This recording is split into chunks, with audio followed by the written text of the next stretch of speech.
we're not going to be able to work with a smaller, cheaper company. We'll have to get a company to come in from Kyoto, or wherever the property might be located, right? So that's why it would Hmm. cost a little bit more, but it's not going to. The things that make a renovation more expensive are more related to how accessible the property itself is. So, for example, if the accessway leading up to it is very narrow, very steep, and they can't drive the trucks with all the equipment there, then they'll have to park down the hill and carry everything by hand. That's when it starts getting very expensive. I see. If the land is Okay. sloped and everything they build on it requires supports, then that becomes expensive. It's more a layout of the land and the property itself than the distance from a city.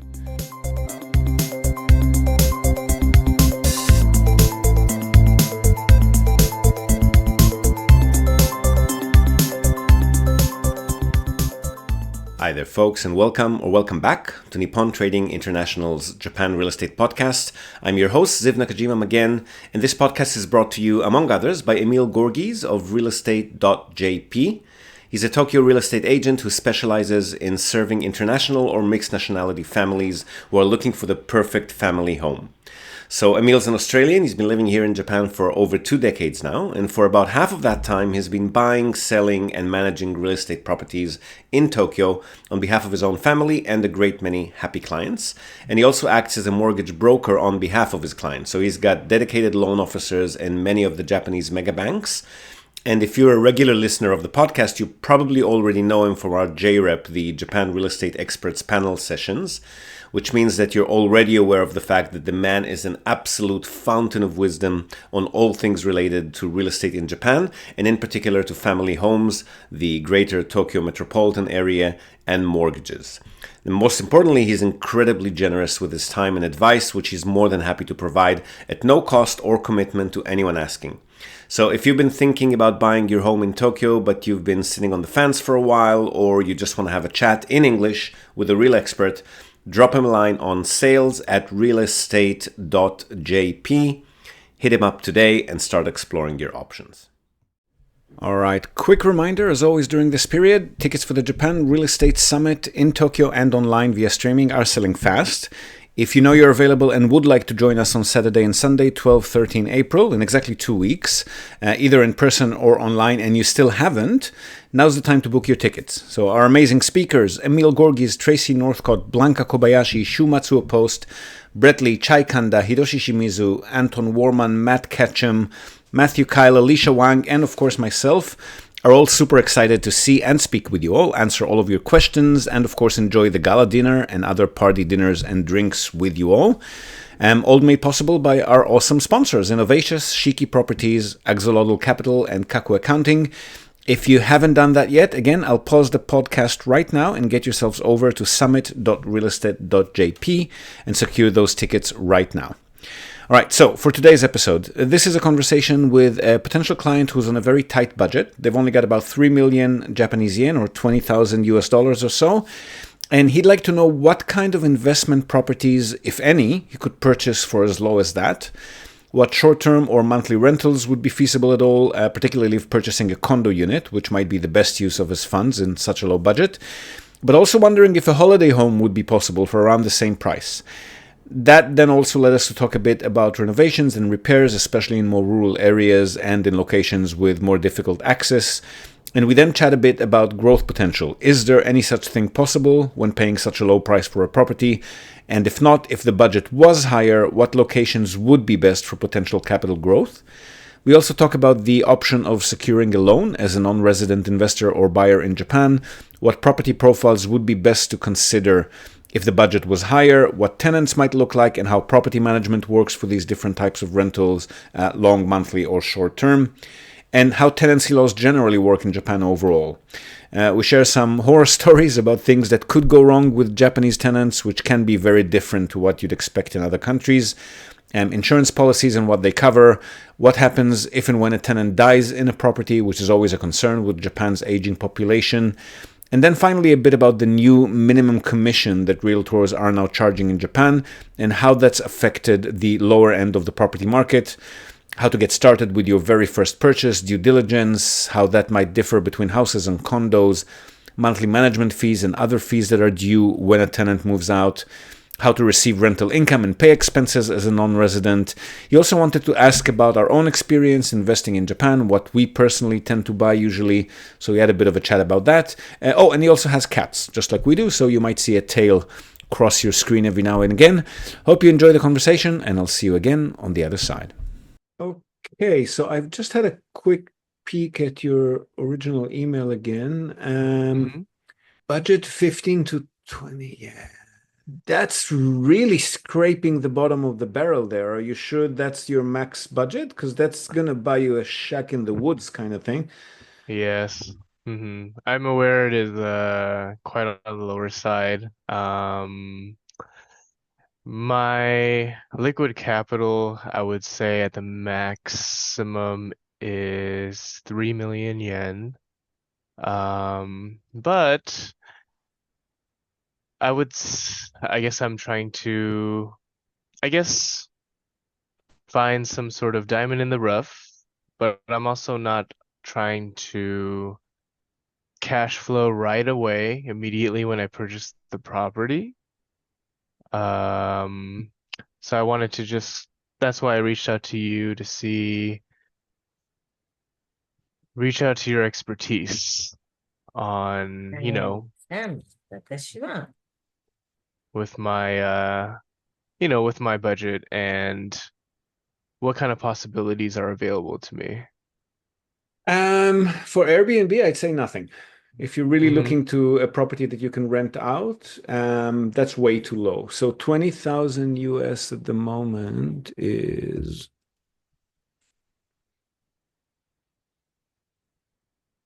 3 million yen. Yeah. So, I mean, even if it was a tiny little old condo unit in some very suburban slash rural town, Mm-hmm. that would still be pushing it to find Mm-hmm. something. And I mean, the houses that you'll find at this budget are not going to be move-in ready. They're going to have some major issues. Mm-hmm. You can maybe, I don't know if you're the DIY type, you can maybe take, I don't know, the number of years that it would take you to try and renovate it on the cheap yourself with friends, with local carpenters, if you manage to get cozy with them. Maybe long term you can turn it into something. But my bigger concern at this budget is it's going to be, if it's houses, it's going to be houses that are at least 40 years old, probably Mm-hmm. closer to 50, 60 years old, and those would have major structural issues in most cases. So Right. every property that is older than 30, we would strongly advise to conduct a structural inspection on. And if we find that it's tilting or sinking or termite tracks or the roof has issues, all of those things will cost you several times the price of the property again to repair. Mm-hmm. And each of those structural inspections will cost you about 1,000 US. So if we're focusing on properties at this price level, the likelihood of you having to pay for about 10 structural inspections or so before we land on the one that's actually kind of okay. Um, 10 inspections, that's like 30% of your budget again, right? Mm-hmm. I would strongly, you're the boss, we'll help you buy whatever you want, but at this budget, I would strongly advise to save up a little bit more. Right. And yeah, I've been watching your YouTube videos and most recent podcasts, and a lot of the investors bring on about, at least on average, minimum 8 to 12 million. Correct. Right. And I do understand, like, yes, there is like a threshold to where, you need a minimum amount of money in order to have some sort of decent cash flow. Um, Well, it's not so much the cash flow as much as you're saying this is your budget. So if this is your mhm, budget, that means I'm assuming that means you don't have extra money for renovations and repairs, right? mhm, So right. you're gonna buy and what, wait another 7, 8 years to start having money to renovate and repair it to make it livable slash presentable to guests. Why not just wait and buy something younger? If you need to save up for renovation, why not save up to buy something a bit younger instead? Mhm, right. Yeah, I mean, that makes sense, and um, that is true. So, like, minimum amount of money would say you would recommend about 8 million. Um, That's when they start to potentially be more move-in ready. Yes. I mean, we have mhm, customers who have purchased for 5, 6 million if it's a house, maybe even 4 or 5 million if it's a condo unit. But mhm, with condo units, you can't rent them out short term, only maybe monthly, and only if the building owner union is not too aggressive about resisting that. So technically, short-term stay, owner unions need to specify in the rule book that they allow short-term stay. Otherwise, Airbnb is not going to take your listings and you're not going to get a short-term stay license. mhm, Monthly rentals legally are classified as normal rentals, so the owner union can't prohibit it, but they can make life very difficult for the property manager who's servicing the property and for the guests themselves. They can, suddenly knock on the door late at night and say, "Are you renting this on Airbnb? You're not allowed." I mean, it's not a pleasant situation, and you're not going to get high occupancy rates once the building gets a reputation for that. mhm, So, if you want to look for a tiny little hotel room sized condo unit in an older building in a very small city that you can use yourself to crash in when you come here, mhm, that's maybe doable, but it's not going to be a nice location.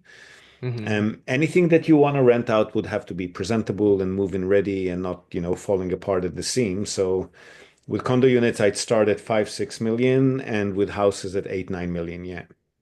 8, 9. Okay, Yeah. okay, okay. So what if it's let's look at it from a different perspective. Let's say what if it's not, I'm not looking for an investment cash flow property. What if I'm looking for something that is more for me and my family to come and, like to come visit Japan, come stay for, some sort of vacation home. How many Um, people will be coming at a given time, do you think? Will need to stay at the property together? oh, about 2 to 3. Are they okay with a tiny little single studio bedroom kind of business hotel size property? Then yeah, maybe we can find something for them. If it's a house, again, I mean, we can find houses for this amount, and they might have the floor space to make it a bit more comfortable for two, three, four people. But hmm again, I'm concerned about the structural integrity. That's all. So we'll hmm keep looking at them and we'll keep doing structural inspections, and eventually we'll probably land on one that's not so bad. hmm I'm just wondering how many we'll have to go through before we get to there and how many inspections we'll have to conduct. Because again, they each cost about 1,000 US. hmm Okay. Um, I mean, look, if you yeah. totally don't care and you're just buying it for the land and, run the house to the ground and, live with it until it, comes crashing down and then think about what to do with it, then yeah, we can buy anything you want. Right. I guess what I also wanted to ask you was, outside of, the main prefectures and, the main hotspots for investment like Tokyo or Osaka, what do you see as areas that have like a really good potential of, based on population growth, based on maybe high tourism levels, but are a little bit more outside of the city and not too rural where renovating will be a challenge because I understand from my understanding is let's say you want to fully renovate a property.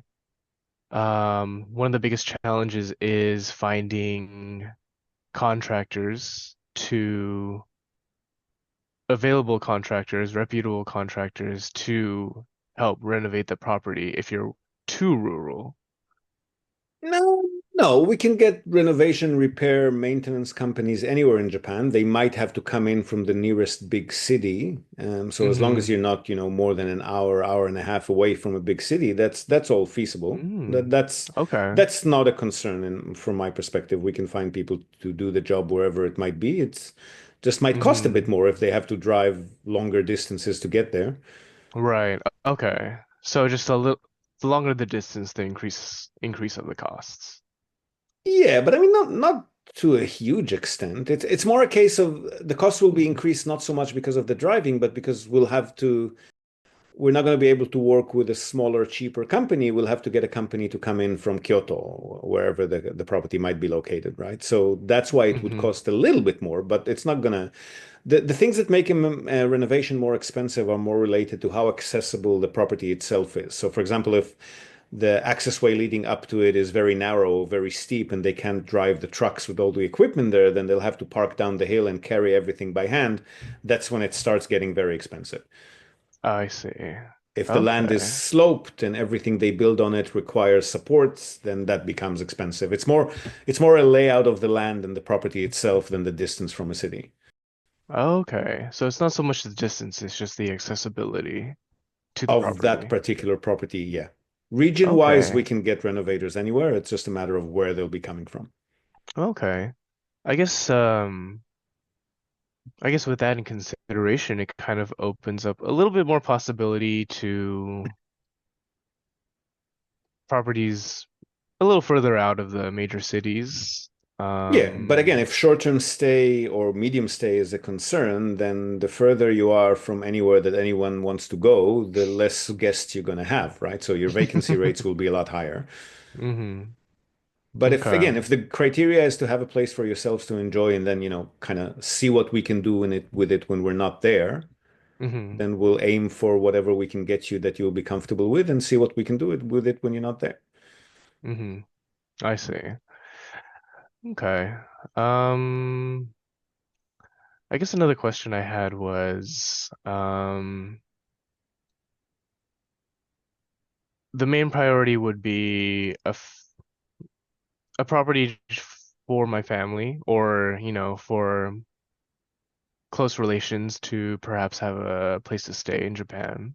Hmm. Um, but also with maybe some little potential of an area with some potential of some growth, maybe some population growth, maybe there's some potential for Not development. within your budget, man. I'm sorry. That's Oh, not going to really? happen. No, this budget, the reason you can afford properties at this budget is because they're in locations that are going downhill, not uphill. Mm-hmm. Prices have not gone up in ages, and all they do is, decrease as the structures get older. Mm-hmm. At this budget, you're not going to be anywhere near an attractive location that might gain in value. I'm sorry. Okay. I So mean, with again, my bud you could buy a tiny little older condo unit for this price. That would maybe be in suburban Osaka or the far outskirts of Fukuoka City, for example. So that's kind of an attractive location, but those properties won't gain in value because the building is already getting very old, right? mm-hmm. So it's very unlikely that anywhere this suburban and this old will gain in value. If Mm-hmm. you were starting at around again, for condo units 5, 6, for houses 8, 9, then we could Mm-hmm. maybe get a little bit closer to city centers, and then the property might potentially gain in value if and when that particular area gains in value. But I mean, I Mm-hmm. wouldn't bank on Japan gaining in value anywhere. It's been good for the last 13, 14 years, but that's on the back of 25 years of deflation. Mm-hmm. If it happens, fantastic. It's been going all right so far. But considering the working force population is shrinking Mm-hmm. at the same level or faster than GDP growth, then I Mm-hmm. don't see that as a long-term plan. It'd be great if it continues like it has been in the last 13 years, but Mm-hmm. I'm very much hesitating to tell anyone that they can count on that. Mm-hmm. I see. Okay. So unless you have enough investment capital to invest in some sort of near-ish distance to like a major prefecture, a major city, Look, potential then growth, potential equity or capital growth is directly related to the location of the property and the size of the land mm, plot, because the land is the only right, thing that can hold or gain in value. The structures right, always decrease in value. going down, right, Yeah, yeah, so yeah, if you bought a house anywhere within a big city, or if you bought a condo unit in very close proximity to the center of a big city, then yes, mm, they stand to gain in value. But anything else, anyone's guess. okay. Hmm. Then Sorry, if I'm I not. can, I don't mean to give you only bad news. I just want you to walk into this with eyes open, kind of thing. no, and that's why I love your channel. You're very transparent with knowledge to back it up, and I really appreciate it. We interrupt this broadcast to tell you about Tokyo Family Stays. They're a short term rentals company in Tokyo and they offer a home away from home experience, which is just perfect for remote working, quarantining, if that's still a thing, or if you just need somewhere quiet to get away from the world. They offer a variety of options for families, corporate relocations, or even if you're simply transitioning between homes in Tokyo. The properties are super comfortable, tastefully furnished, fully equipped with all amenities, and they accommodate up to 10 people. So, really, the only thing you'll need to bring with you is your toothbrush and maybe a change of clothes. They come with fast, unlimited wireless internet, dedicated workspaces, and fully equipped kitchens, and they're just a delight to stay in. Fantastic alternative to Japanese business hotels, which, if you've ever stayed in one, you probably know they're tiny, they're noisy, fine for a night or two if you're on your own, but longer term or with a family, you'll probably feel you're in a jail cell very quickly in a Japanese business hotel. So if you want to give yourself a sense of space and freedom by renting a real home with comfortable Western beds, including all the necessities like baby bedding, children's toys, high chairs, etc., you definitely want to reach out to Tokyo Family Stays. They've been at it for over a decade. They're a fully licensed Minpaku or short-term stay operator. And as a special bonus for our viewers and listeners, they're also throwing in a breakfast basket upon arrival for anyone who books and mentions the Japan Real Estate Podcast or NTI.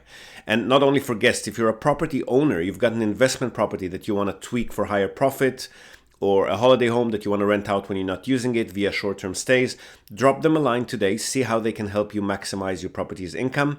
And again, as a special bonus to our viewers and listeners, they're also offering a free audit of your existing short-term stay listings without any obligation whatsoever. So feel free to reach out to them at tokyofamilystays.com. Well worth a visit. And again, if you're in the market for a family home in or around the Tokyo metropolitan area, Emil's your man. Don't be shy to reach out to him as well at sales@realestate.jp. And now, back to the podcast.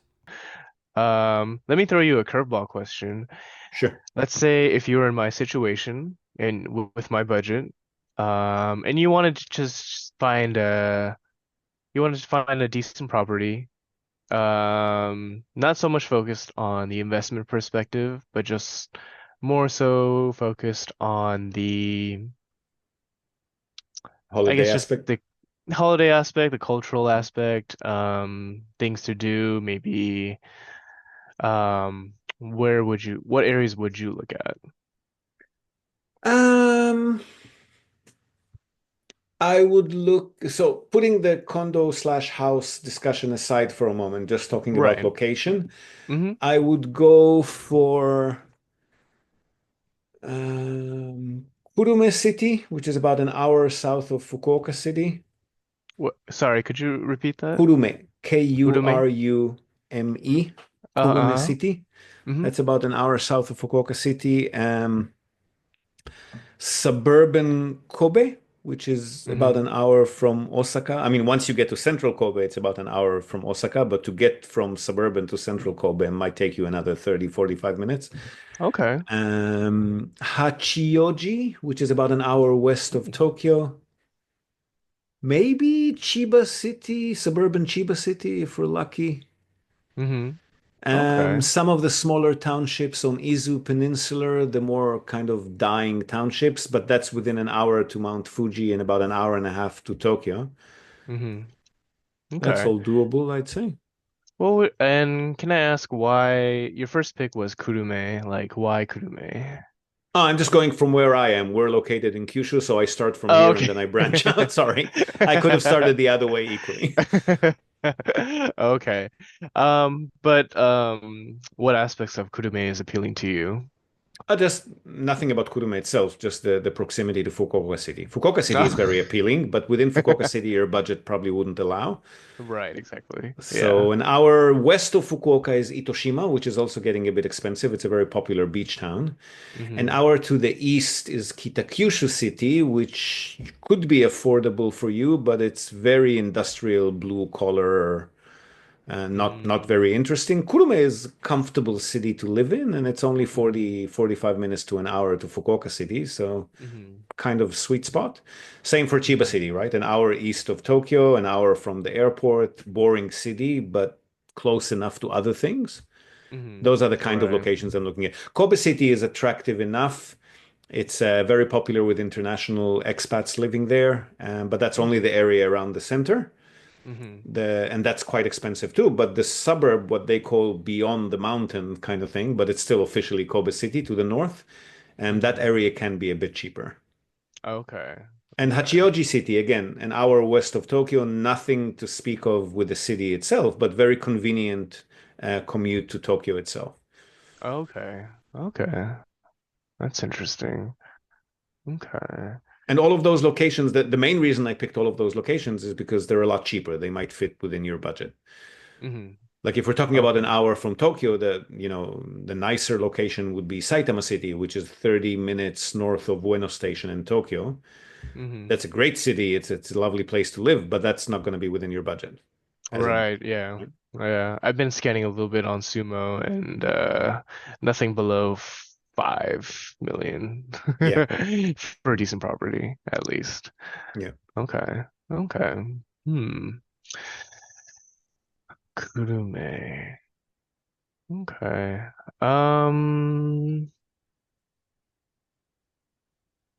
let's see. And as a citizen of the United States, a foreigner investor, there are no really options for loans for an investor like myself. There are, but they're not focused on the types of properties that you'll be able to afford. So with any Hmm. investment loan, you'll need to put down 30-40% in cash.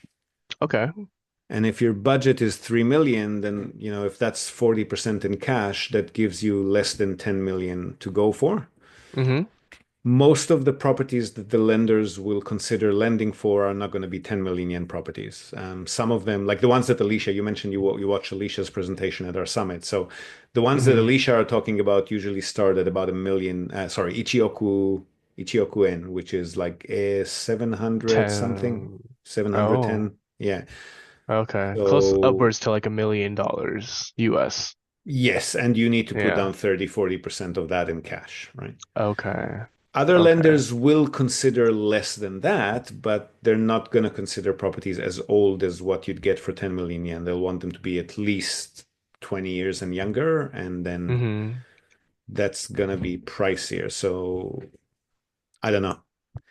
Tough. Okay. Um, Singapore, UOB Bank in Singapore. I'll send you the brochure on WhatsApp. They Hmm. will lend, or at least last I spoke to them, which is a good few years ago, but I think Hmm. they still got this product, and they will lend for properties, for condo units, non-landed properties, at lower budgets. That might Hmm. be an option if we're looking at a condo unit, but that's the only option that I can think of. Hang on, let me just try to find that. Okay. Only condo units. Well, non-landed property is what they call it, which I'm assuming refers to condo units.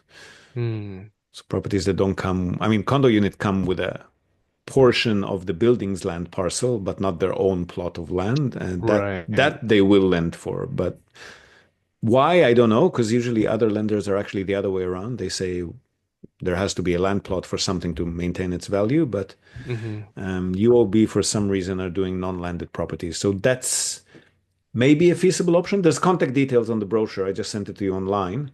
Okay. You can just email them or call them directly and find out.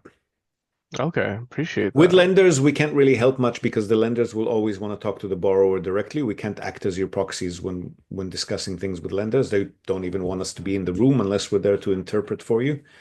And Hmm. most of the lenders will not want to take you on if you can't speak, read, write Japanese or Chinese, if Hmm. they're with Bank of China, Star Bank.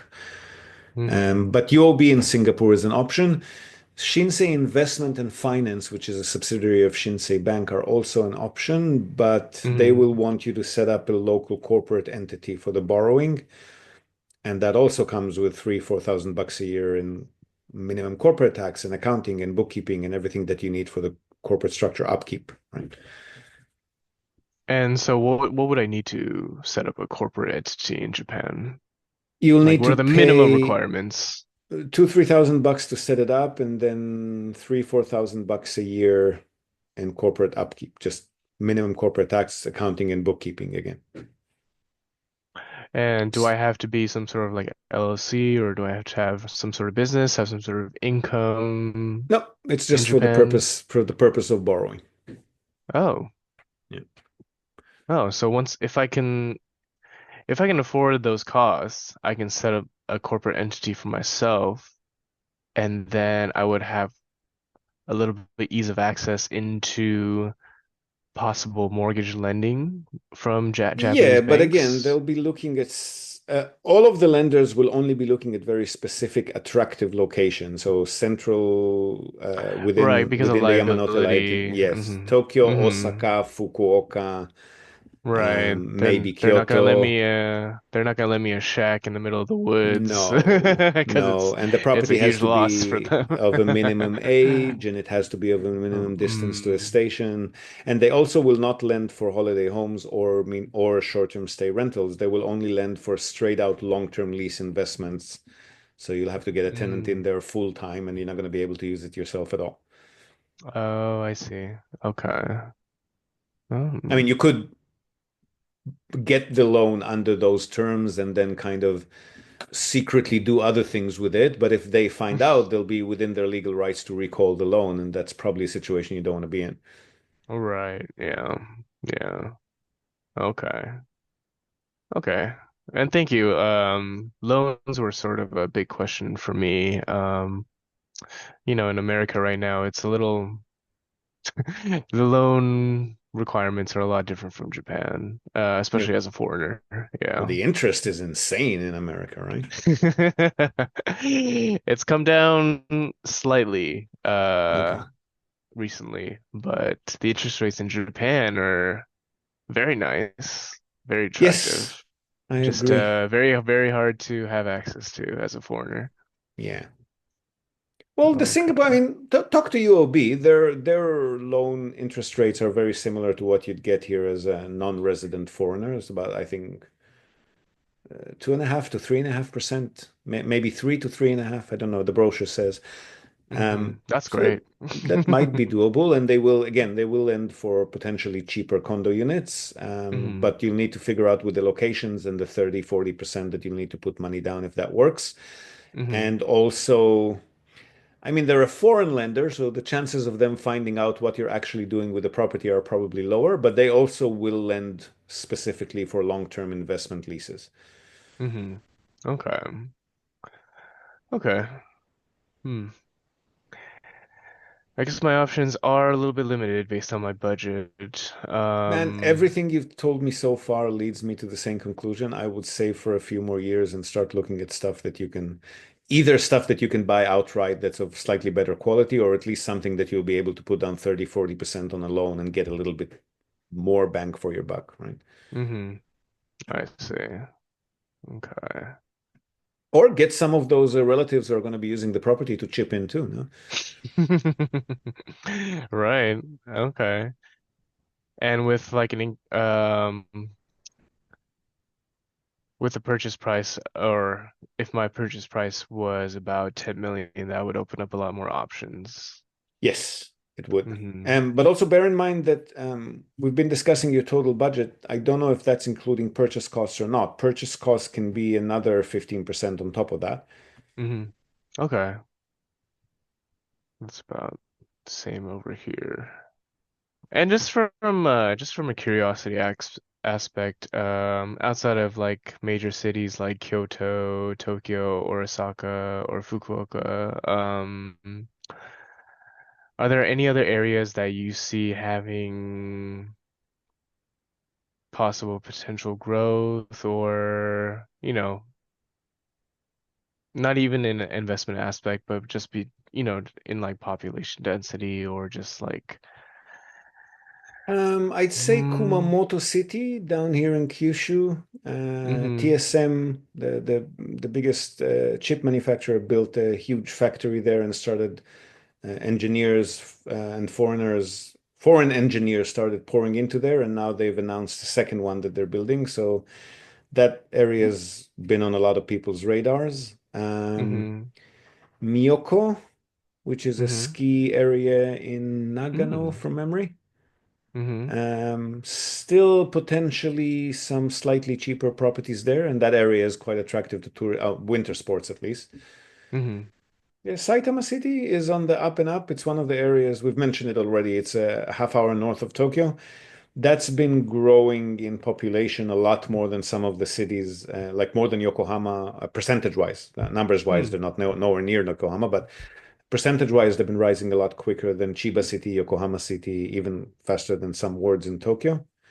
mm-hmm. That's an interesting place. And Itoshima, that we've mentioned before as well, an hour to the west, or 30 to 45 minutes to the west of Fukuoka City. Some of the locations there have gone up in price significantly, but if you get a little bit further from the station and you're catering to people who are going to be driving, there are still Mm-hmm. some good deals to be had further away from the beach and towards the mountains there. Mm-hmm. Okay. Otaru, up in Hokkaido, Otaru is becoming more and more popular, and the Shinkansen line is being extended to go all the way there. So that will definitely bring up Okay. interest as well. Hmm. It's about an hour west of Sapporo City. Mm-hmm. And but if you're buying in snow country, then maintenance expenses become higher, right? Right. Okay. Just trying to think. Yeah, nothing that comes to mind. No, not off the top of my head. Sorry. Okay. No worries, and I appreciate that. I just really want to learn, from you and get your perspective on Japan. Okay. Hmm.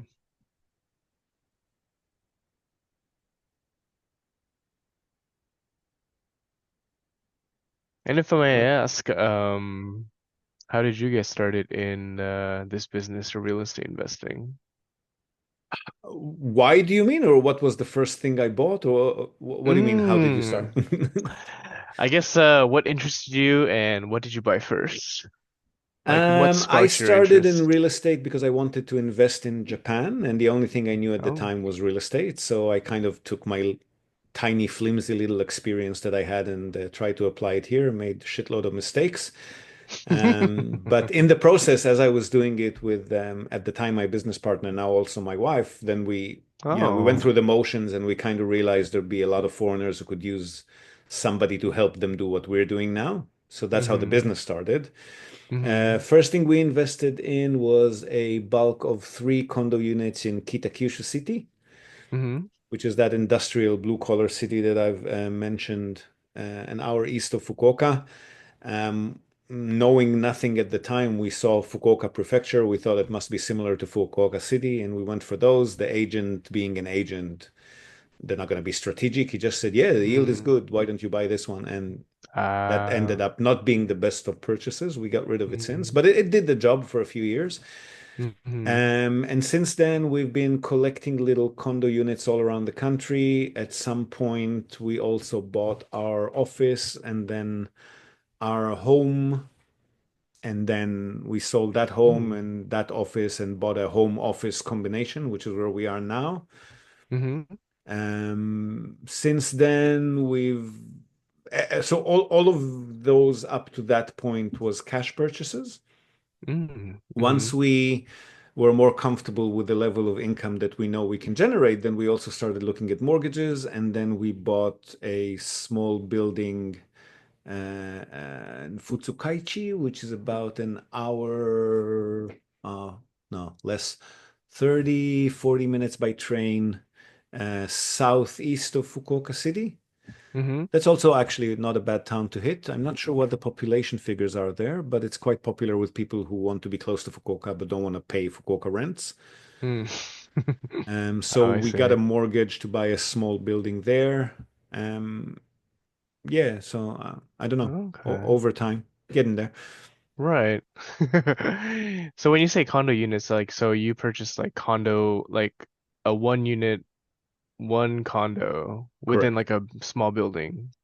Big building. Uh, within a big Yeah. building. Small Okay. buildings are usually owned by a single owner. So the kind of wood or steel framed wood buildings that you see a lot of in Japan that are, let's say, 1 to 4 floors, 1 to 3 floors, I'd say, high. Mm-hmm. They're called aparto, and they're usually owned by a single owner. Mm-hmm. The condo units that we buy individually are usually in the big concrete monsters, the high rises. Oh, I see. It was that you see that as like a better investment as compared to like a smaller condo, apato. No, not at all. Um, But at the time, that was our budget, right? We couldn't afford more than that. If you mhm, do have the budget, then I'd say an aparto is actually the best of all worlds because you have multiple doors, so multiple income streams, meaning you can get a bit more diversity in hedging. If one tenant moves out, then you've lost, I don't know, 20% of your income stream as opposed to like all of it.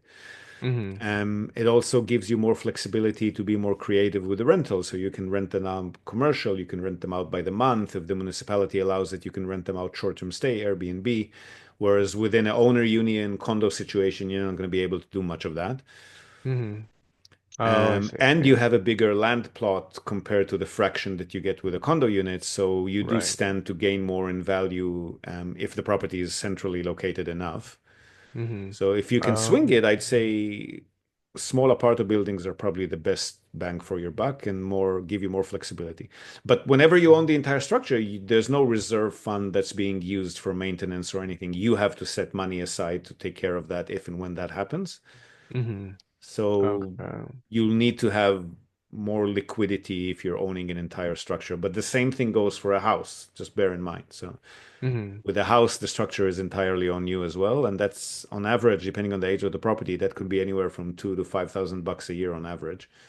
Mhm. Okay.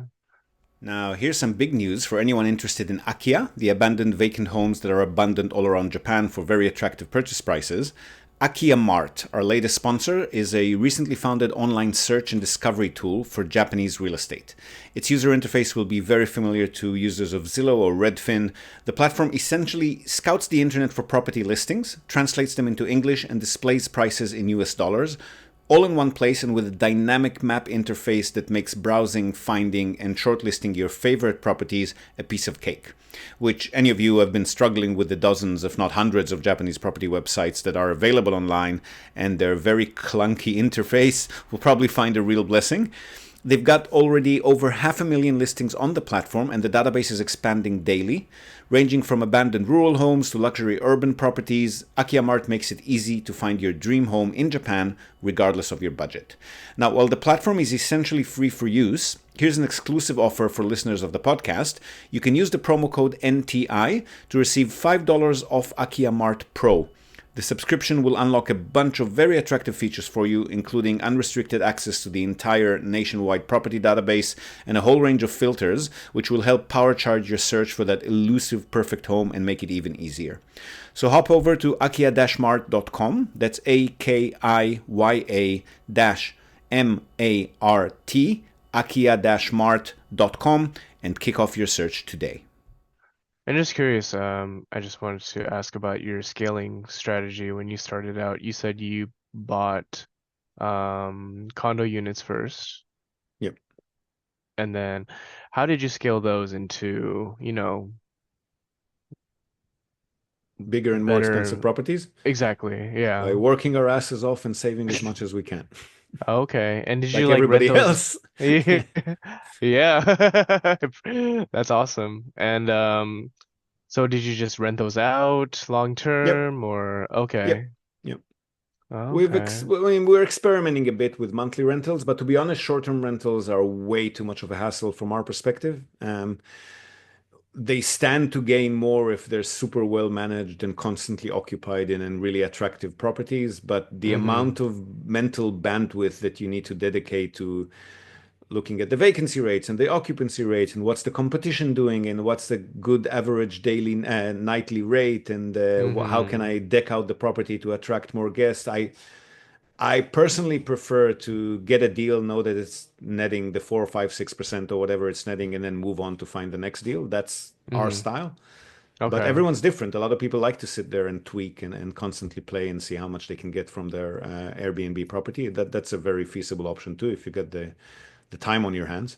hmm Right, right. And I think I'm more similar to you. I have an investment property out in Las Vegas. Very hands off. I have a property manager. They handle everything. I collect the rents, and if there's any big problems, they call me, and that's about it. You're speaking my language, exactly. And so, yeah, that would be my investment strategy if I ever pursued Japan.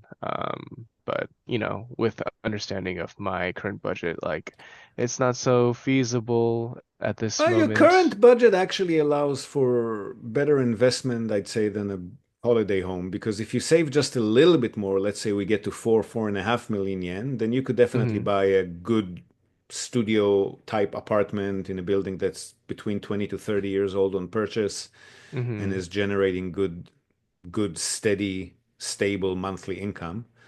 Whereas if you use mm that same budget to buy a holiday property, it's going to be either too small for your holiday purposes, or if it's a house, it's hmm going to come with a lot of maintenance and repair expenses and maybe structural damages. hmm So I actually like the idea of putting your budget into a small investment property, running that for a few years and building up the cash to buy something else. Okay. And if we were to go pursue that type of strategy, how would you go about it? Like which area would you go to? Could you sort of Um, elaborate on that strategy if you don't mind? well, let's assume again that you've saved up to somewhere between 4 to 5 million yen. Okay. So with those cases, all of the locations I've just mentioned, Kumamoto hmm City, maybe suburban Yokohama if we're lucky, Chiba hmm City, um, Sub maybe Kobe or suburban Osaka. Yeah, definitely, okay. potentially suburban Kobe. hmm Maybe even the outskirts of Fukuoka City itself, if it's like Nishiku, the hmm far west, or Higashiku, the far east, then hmm potentially we could find something within that budget there. As long hmm as it's 10 minutes walk to any station, somebody will want to live there, right? If it's a big enough city. Right. Yeah. Because the So main that form of makes more transport is sense. walking. Yeah. Public Yeah, yeah. transportation. Right. Because Okay. you're buying a studio unit or a one bedroom unit, which means that your tenants are not going to have a car in the vast majority of cases. They're going to be low income earners, entry level salarymen, or Working class. Yeah. yeah, a single mom with a toddler kind of thing. Those people usually don't Mm, own a car, so the 10-minute walk to a station is really important. hmm And those kind of people rent in cheaper places, so suburban hmm works, right? Okay. Oh. Kind of the Japanese version of being a slumlord, except we don't really have slums and ghettos and drug labs here. It's more like just hardworking people. Right. I feel like in a sense, it's a less risk. Yeah, we have different kinds of problems Perhaps. here. I mean, you have you have Okay. you have like destitute retirees, guys that have lived in the same tiny studio for 30 years or 20 years on end, constantly Mm, smoke in the room, never open the window, and then sometimes they die in the room too because they're old, right? It's Japan. mm, And all then right. you have all kinds of different headaches to deal with. But yeah, on a regular Right. tenancy base, probably less headaches than being a slumlord in the US, I'd say. Okay. And what are your rights as a landlord? Like, what are the rights that you have to evict, a problem tenant in Japan? Is That's it never an issue in Japan. okay? Never an issue. Because It's if they don't pay the oh, rent, then you send them a.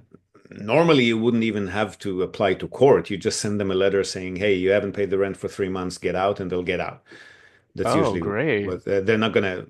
Japanese are very conflict averse. No one's gonna insist on staying in a property and squat if they're not meant to. Right. The Okay. cases where we do have to apply to court is if we have, for example, a lot of our tenants, again, because low income, a lot of our tenants are Southeast Asian students or foreign workers, Mm-hmm. people who come to work here in convenience stores or factories, stuff like that.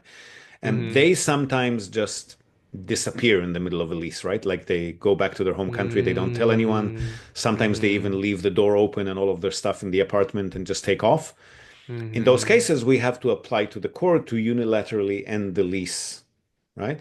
And that can Mm-hmm. take some time, but the tenants that we would agree to take on would have guarantee companies in place, meaning there's an official guarantor who will keep paying the rent until that court order is granted. So you're not in really, Oh, I mean, you'll still have to pay for renovation, repair, and cleaning between tenants, but you're not right. going to have to wait and not. Is that a cat behind you? Yes. Oops, sorry. I No, have no, two don't be cats. sorry. We got three of them here, and we're just pulling in two strays from the garden too. So there's going to be Oh, five soon. that's awesome. Yeah, they're a brother and sister, and they're crazy. So, Well, I mean, it's midnight at where you are now. This is the time they're meant to be crazy, right? yeah. Every time, like clockwork, 1, 2, 3 in the morning, they just start, playing with each other, and it's Of just course. okay. That's just cats, Why right? do it when you're awake? It's much more fun to wake you up. Yeah, So yeah, exactly. those kinds of properties would come with a guarantor that will pay until we get that court order to unilaterally end the lease. But we've never, in over 13 years of business and over 300 properties that we help people purchase, we never had to evict anyone forcibly. It just doesn't happen here. Mm, okay. I mean, that's very great to know because, some states in US are very renter friendly and it Oh no, takes about the laws are tenant oriented in Japan. You can't even enter a property while it's tenanted. There's no inspections, unless the tenant asks you to come in there, you can't. When the lease ends, it's automatically renewed unless the tenant wants to not renew it. Like if you want to hmm not renew the lease, you have to give them a very good reason and pay them compensation worth somewhere Oh. between 6 to 10 months of rent because that's what it costs them to move. hmm Again, if you send them a letter and say, I don't want to renew the lease, so when it expires, please move out, they will most likely not cause a fuss. But hmm if we do happen to land on the single bored old man who will want to take us to court, they would have a legal leg to stand on. So the laws here are very tenant Oh. oriented, but the reason they're tenant oriented is because historically landlords were taking advantage of tenants in Japan. They'd let somebody in, charge them all kind of exuberant fees, and then kick them out 3 months later and kick the cycle off with a new tenant. So the tenant-friendly Mm. legislation was put in place to protect the tenants because they really needed protecting. hmm In practice, they're very non-confrontational. I see. Okay. Okay. So I guess it's a little bit best of both worlds, like if the tenant becomes a risk or, if they suddenly abandon the property, you're not at a total loss. No, But no, also we're if you're a usually renter, you're very protected and, you won't be kicked out randomly, suddenly. And correct. okay, Yeah. I think okay. tenancy wise, we've never had major issues here, and I know that the hmm laws are good to the tenants. So I think Japan's got that balance right. But again, Yeah. other problems. I mean, having if we wanna swap horror stories, like we had a property where a tenant died, elderly Oh tenant my died goodness. in the bath, full bath in the middle of summer, and it took about a month until somebody discovered it. And the only reason they Oh discovered it is my because it started to gosh. smell. You I a month, Yeah. right? I can't even tell you the amount of hassle that was. Just the cleaning and the plumbing that was required after that was a Right. And is nightmare. there like legal implications involved with that? No With the legal death in your implications, and we have Okay. Thank God. when we deal with tenanted properties, we always put in place a landlord insurance as well, which means that Okay. in case somebody dies in the property, the insurance company will pay you a large chunk of money, about $10,000, which is usually enough to renovate a single bedroom or a studio. And hmm they'll also cover you, more importantly, for up to 2 years of missing or reduced rents. Because Oh, when a two tenant years. passes in a Wow. property, yeah, that's the extent of a lease, right? Normally 2 years hmm renewable lease. So when a tenant dies in a property, it carries a stigma in Asia, definitely in Oh, right. Japan. hmm So it would be a lot more challenging to hello. It'd be a lot more challenging to repopulate a property once the tenants died in there. If they died of natural mm, causes, it's not a huge deal. If it's a murder suicide, it'll could take forever to rent it out again. So that mm, insurance policy is very handy. I see. And if it were the case of the latter, that would have to be disclosed every time you're trying to rent it out to a new tenant. So officially, they've amended that legislation about a year Oh, back to wow. say that if it's a natural death, you're not officially obligated to disclose it, only if it's a murder or a suicide. Oh, Uh, then, right. then you Then do you have to would be. disclose it, but only to the next Okay. buyer or next tenant in line. Uh-huh. After that, you can stop telling people about it. But the property managers and the real Wow. estate agents that we work with will still disclose that because they don't want to face any kind of, again, they're very conflict averse. They don't want somebody coming and complaining, why haven't you told me down the track? So Mm-hmm. we would normally still report it regardless of how long has Right. passed. Okay. For transparency and, you don't want to affect anybody's reputation as well, with Yeah. anybody you do business with. Okay. And in Rome, I mean, the Japanese tend to be conflict averse, and when we work with Japanese, we try to adopt that mentality as well. We try to keep things as transparent as possible and make sure Mm-hmm. everything is as smooth as possible. Mm-hmm. Right, right. Okay. Okay. Now, if you've attended any of our recent JREP Summit events in Tokyo or online, you've probably heard our sponsor, Robert Miller from Innovatious.com. He's been in web solutions here in Japan for the past 25 years, and he's also an active investor in Japanese real estate property, as well as global online property, which is his specialty and what his company Innovatious is all about.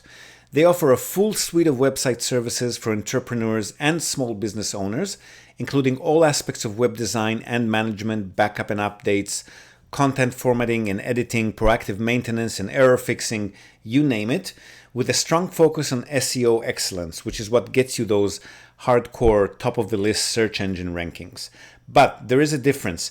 Innovatious works off a simple, all inclusive monthly subscription model as opposed to the typical outdated and confusing project model. So you never have to wonder how much any request for any work to be done on your website might cost. It's always $497 per month. And if that's not enough, if you've mentioned you've heard of their services on the Japan Real Estate Podcast, you'll also get 10% off this monthly price for life. Also, and equally important, if not more, you can try out Innovations for just 1 month, then switch them off, on again later if you want, and so forth. There are no minimum subscription terms. Now, if you're a small business owner, managing and growing a website is super distracting and time consuming, right? That's exactly where Innovations comes in. Robert's team takes care of all of that for you so that you can focus on what you do best. So feel free to email Rob on robert@innovations.com, and his team will conduct a full SEO and website audit on your site, reveal anything that you should address to increase your website's appeal, and provide you with an easy to read detailed report with your own branding so that you can make some informed decisions on your online strategy and watch your business grow as you implement it. So once more, robert@innovations.com. Drop him a line and get your website reviewed today. And I mean, rewinding a little bit, that's interesting. So, with a 4 to 5 million yen budget, purchasing or pursuing a smaller condo studio sized unit would be would be not a bad way to Doable and helps you save start. money faster, right? Right. Right. And Because, I also if at some point you've saved enough and you've got, let's say you've got another 4 million yen set aside after you purchase this property because you've been saving the rental income and you've been saving from whatever normal income you have, then we can mm-hmm. sell this property and then we'll have 8 million, right? Right, right, right, right. That's true. Okay. Hmm. Okay. Yeah, I never even thought of that possibility. I was sort of averse to multifamily condo structures because I kind of wanted my own, single family, preferably rebuildable property. But, I also do want to just get my foot in the door of Japan. Japan real estate investing is something I am very interested in. So, Look, I've got if nothing against the idea of buying a holiday home. I would just save up more for that. I right, wouldn't, if you want a single family home, I would really highly recommend to start at looking at around 8 million yen. right, okay, and I appreciate that insight And because I don't want some to. people say I'm being a bit too loose with that. Like actually, Matt, the Akia Hunter guy, who's probably also on the summit that you watched, he Mm-hmm. says don't look at less than 11, 12 million yen, otherwise you're going to get into Mm-hmm. headaches. So Mm-hmm. I'm Right. actually kind of less conservative in that. I think we have managed to find slightly cheaper houses for people to buy, which were livable and feasible. Mm-hmm. But less than that would be pushing it. You'd be buying into a Mm. lot of trouble, I think. I see. I see. Okay. And I value that insight because, I don't want to go in and start calling up real estate agents and showing them my budget, and they're just gonna be like, what are you even talking about?" Like, They'll help you, and as of last July, they're allowed to charge a minimum, so they're a lot more open to helping people buy cheaper properties. That used to be a lot more difficult to do it with them because they were only making 500-600 bucks on a sale of something like that, hmm. and then they would shuffle their feet and not return calls and not bother with those properties. But now they're allowed to charge a minimum of 330,000 yen, regardless of the price of the property. Oh wow. So they'll help you buy them if you want. They're not gonna, I mean, Right. the realtors by nature are transactional. They're not gonna have the kind of conversation that we just had with you. That, okay, that's what you want. Yeah, we'll help you buy that. That'll be it. Hmm. But they'll charge you It's doable. they'll charge you 330,000 yen on top of your purchase price? Yeah, realtor commission in Japan is officially 3% plus 60,000 yen plus tax. Okay. But if you work that out for a 3 million yen property, sorry, Hmm. 3 million yen times 0.3% plus 60,000 yen and then plus 10% tax. So that's 165,000 yen. So they're making about 1,000 bucks if they help you buy a property that's 3 million yen, like that one, like your budget is. Hmm. A lot Okay. of them, the amount of work that's involved in them doing that is not worth it. So the legislation is, from my perspective, very welcome because now we can actually work with them on the cheaper properties as well, and they will help us. Hmm. Okay. Okay. Okay. Giving you a lot to think And about there, I think. yeah, Sorry. no, I greatly appreciate the knowledge. And moving forward, if I could request, 4 to 5 million yen is not a unreachable amount at this point. It's something that could be acquired within the next 6 months to a year. Um, and if the right property was presented with the right rate of return, and with the right investment, moving forward, what would be, how would I be able to request services on To help you buy the receiving, investment property. right, just like maybe, um,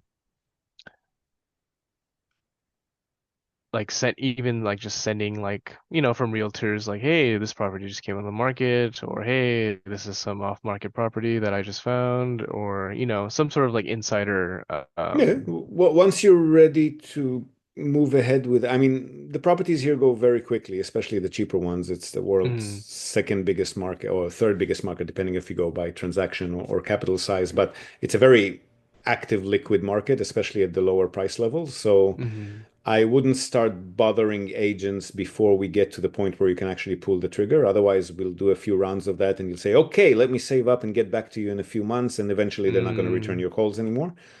So mhm, once you're ready to pull the trigger, let me know and I'll either, well, depending on which stage we are, at the moment we're not onboarding clients for full purchase facilitation because we're a bit swamped, but I can join as a consultant as you work mhm, with the agent just to hold your hand along the way. So that we can do at any time. But again, to make sure that we get good service from those people, let's start talking to them once we can actually do something. mhm. Okay, And then they'll understood. research for you on a regular basis. They'll give you potential listings. We'll analyze and review them together until we land on the one. With condo units as well, we don't need structural inspections or anything of that sort because the structure Mm, is not our responsibility. The due diligence will consist more of us trying to understand how the building is managed. So we'll look at the reserve fund situation, how much they've got collected to date, what kind of big renovations that they done in the last 10 years, and we'll try to assess whether they've got enough money for the next big renovation that's going to come up. Because if they don't, they're going to jack up the building fees a lot quicker than they would otherwise. Oh, I see. So the Okay. due diligence there is more paperwork related. It's not structural inspections like with the houses, I see. I which see. also means Okay. it's a bit cheaper to buy a condo unit because you don't need to structurally inspect it. Okay. And that's funny because my property in Vegas is a condo unit too. Yeah. But also like in relation, here we have a HOA, which is like a homeowners association fee. Yeah, they're In not the Japan, demons. They're not the demons that you used to, and I know how oh, horrible they are in the US. They're fine here. It's not a. I mean, some of them take slightly less better care of the building. Like maybe they're not Mm, managing it super well, but they're never. They don't hit you with late fees, put their hand in your pocket, try to. They're not mm. monsters here. Okay. And how much percentage would you say on average do they ask? Or, I mean, are there like monthly fees that you have to pay to the building entity Yeah, so or you pay, there's two monthly fees. One is a management fee for, power and water for common areas, cleaning, gardening. If it's a big like building, there might utilities? be an on-site manager, that kind of thing. Hmm. Utilities for the common areas, not for the units. The units, Oh, the okay. tenants will pay for the utilities within the units themselves. Okay. And the other fee that they charge is a reserve fund contribution, which goes into the reserve fund and will be used for renovations and repairs when those are needed. There's no Hmm. rule of thumb on how much they are. They vary a lot depending on how fancy the building is and how old it is. Older buildings Hmm. require more renovation and repair. Nicer buildings require more on-site management. So it could be Mm, anywhere from, I don't know, 60, $70 a month and all the way up to 300, $400 a month for really fancy buildings. that's still not bad. It's not, I mean, depends on how Yeah. much income you're getting from it. It's an investment property, right? So if you're paying True. $400 in monthly fees and you're getting $400 in rental income, it doesn't make much sense. That's true. Yeah. That's But true. so that's the building fees for the property manage. So the building management company is appointed by the owner union. You don't have any choice in that matter. The Hmm. property manager was the person who's actually the company who's actually going to be dealing with your tenant in your unit. Those Hmm. we will appoint on your behalf, or you'll appoint them yourselves, and Hmm. they charge 5% plus tax, so 5.5% of the gross monthly rent. That's okay. On average, I mean, there are some companies that charge a bit less, some companies that charge a bit more, but the industry standard is 5.5%. Okay. And mm, that's nice because average is about 8% for property management. But they also charge a placement fee. When they place a new tenant, they will charge 1 or 2 months of rent, depending on whether they found them themselves or if they had to share the listing with other property managers. Oh, okay, They'll okay. charge 1 or 2 months of rent when they place a new tenant. If Hmm. the particular time of year or the rent that you're asking for is making it a bit more difficult to find a tenant, then it might end up costing you 3 or 4 months of rent because we'll offer, for example, first month rent free for whatever, or the owner will pay for your move-in expenses, or Mm, we'll offer a higher commission to a property manager who brings us a tenant double quick. So in difficult times, it might get to be 3, 4 months of rent in placement fees, but normally 1 or 2. okay. Okay. And with these property managers, is communication pretty easy, like through phone, through a communication app or You, in the vast majority of cases, you're not going to be communicating with them yourself. There'll be traditional Japanese company, and you'll need somebody to handle the communications with them. Same with the management company, insurance company, tax department. oh, You okay. will need a proxy unless you're in central Tokyo, central Niseko, places where there are more foreigner-friendly professionals to work with. But your budget, again, is not going to bring you to those places. So you'll most likely need Hmm. a proxy, someone like us, or Oh, okay, okay. yeah. If it's a short-term stay or monthly property, then yes, there are, because those companies need to cater to tourists, so they tend to be more foreigner-friendly and they can handle foreign landlords as well. Hmm. But if it's a typical long-term lease arrangement, that's going to be a traditional Japanese company. You'll need a proxy for that. Oh, okay. And you provide those services or Yes, we do. NTI? Yeah. Okay. Okay, great. Oh, okay. All right. I think I have a pretty good understanding of what my next steps are. Yeah, we've covered a lot of the basics. That was a good call. Yeah, mainly budget. But I do have a better understanding of which routes I could take for, in terms of investing, but also the other route of Preparation for the other thing. Yeah. right. Okay. Cool. So keep me posted on your savings situation, and Will do. we'll take it up again once it's a bit more relevant. Okay, you'll be the first one I call. Awesome. Thanks for your time. Thank you. Appreciate it. Talk to you soon. Okay. So there you have it. Nice detailed conversation about quite a few topics. Always happy to have conversations about these hybrid strategies, holiday homes versus investment rentals, condos versus houses, different types of tenants and so forth. And again, the best time and place to hear about all of these topics directly from the horse's mouth, so to speak, and to network with a whole bunch of people who are in this market, same as you are, is our summit coming in just under 2 weeks at the Tokyo International Forum and online via streaming. Head over to summit.realestate.jp and grab your tickets today. We cannot wait to see you all there with us.